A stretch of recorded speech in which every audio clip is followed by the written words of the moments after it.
Alright, good evening everyone. My name is Benjamin, and today we are going to be discussing or starting a look at every single gubernatorial race. And I'm going to be 100% honest, the first two aren't particularly interesting, or at least not originally for me. Alabama is the first one. Kay Ivey is eligible for re-election, has declared for re-election, and the truth is, the Democrats, the Democratic Party is kind of hosed. Their bench is, well, terrible in Alabama, and you might be able, I'm surprised no one has actually said this, but, or has recommended this, but,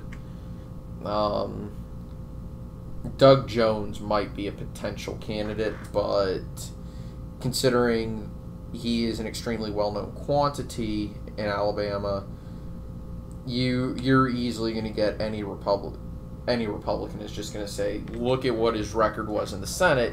He doesn't represent your interests because he voted almost wholeheartedly against President Trump, whom you overwhelmingly supported.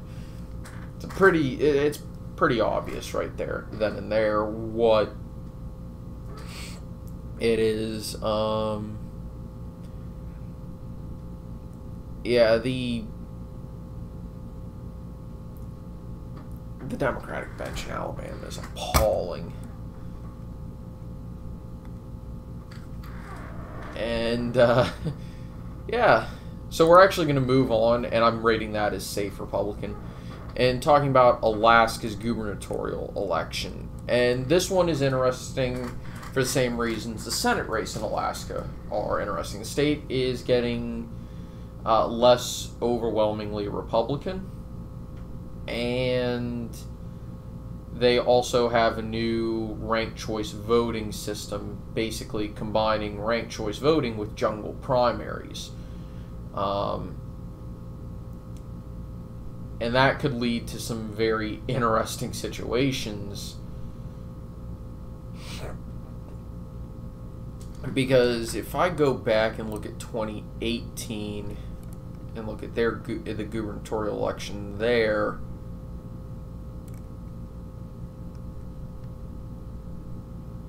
which was done by State House District, or not done by State House District, Mulvaney, the incumbent governor, only got 51% of the vote, a little bit over that.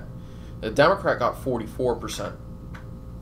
If Mulvaney doesn't do as well as he did in 2018, there's a situation where I don't think the Democrat's going to get more than, say, 45 or 46, more than 45%. But it's going to be very interesting to see what happens with the other two, candidates that get on the top of the ticket. What type of vote splitting effect would there be? And, what if the Democrat doesn't take second place? Where will their votes go? So let's say there's a Republican, a Democrat, a Libertarian, and an Independent. Libertarians tend to do better in Alaska than in the rest of the nation, outside of the Mountain West and maybe parts of New England. Independent, a lot of them their vote would be kind of split between all of them, and if the Libertarian ran a good campaign, maybe they'd edge out with the Independents in Alaska. Throw that, and let's say the Democrat came second. I think a lot of them would throw their support behind the Libertarian.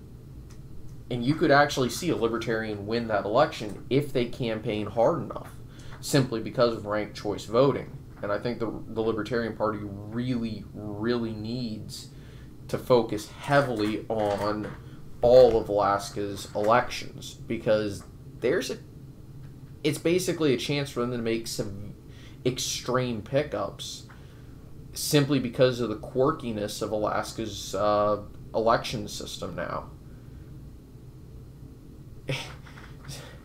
So I think the Libertarian Party really does need to focus on Alaska. But realistically, the Republican is probably still going to win, but it's going to be a very competitive election, and it's a state that has shown that it's willing to back people who it wouldn't normally back for, say, federal elected office, for state-level elected office. So I'm only putting it in the likely category, but we'll obviously need to see what happens in their jungle primary and see who the top 4 are before we make any realistic predictions. And we also need to wait for polling, of course, because, well, no one is declared officially, and everybody is just listed as a potential candidate. You've got Mulvaney, the incumbent, the Democrats' nominee for governor in 2018 is listed as a potential candidate. Begich,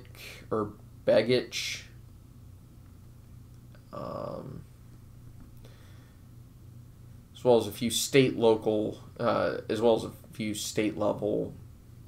elected officials, including a former lieutenant governor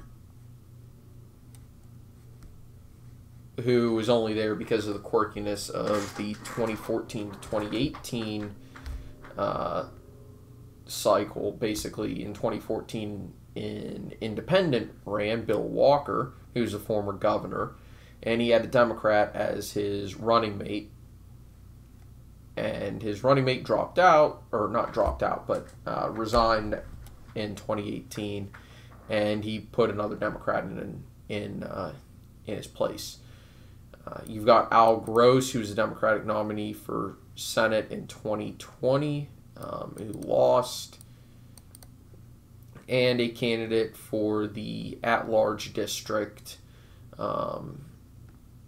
who is also an independent. So it's going to be a very interesting race, I think. But as always, if you like the content, likes, comments, and subscriptions, they always do help, and I greatly appreciate them. Likes and comments, they of course help the algorithm to not hate me. And, well, subscriptions, I would love to reach 1,000 by the end of the year. We'll see if that happens. I think it's certainly possible. 900 is coming up pretty soon.